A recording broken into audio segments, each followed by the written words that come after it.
মানে ঘাস ফুল দেখেন, আর ঘাসগুলি দেখেন কত বড় হয়েছে। এত বড় ঘাস আমি আমার এই লাইফে দেখিনি। মানে যেহেতু মানে আজকে দেখে আমি ভিডিও না করে পারলাম না। এত বড় বড় ঘাস হয় দেখেন, খুব নরম। মানে আমাদের এলাকায় এগুলিকে বলে ভাদলা, মানে ঘাসগুলি নরম, ছাগলই বেশি খায়। তো এই যে ভাদলা গাছ, এটা এক ধরনের ঘাস। যে পরিমাণে হয়েছে, 100 ছাগল যে পালন করবে সেও 2-3 মাস তার কোনো মানে অন্য জায়গায় হাত দিতে হবে না, এখানেই পালন করতে পারবে। কি অসাধারণ না?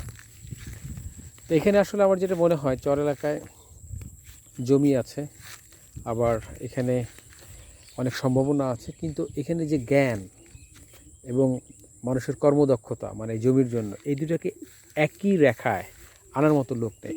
তাহলে বাংলাদেশে এর যে অর্থনৈতিক অবকাঠামো বা অর্থনৈতিক অবস্থা, সেটা আসলে এই দেশের মানুষ যদি প্রকৃত অর্থেই এগুলির উপরে কাজ করে, মানে সব কিছু proper use of crops, proper use of land, proper use of time এবং proper use of his own capacity, এগুলি যদি আসলেই প্রপার হয়, তাহলে আমার দেশ আসলেই ওই যে বিশ্বের যে উন্নত দেশ আছে তার কাতারে চলে যাবে, এবং এতে বিন্দুমাত্র আমার ব্যক্তিগতভাবে কোনো সন্দেহ নাই। ভালো থাকবে।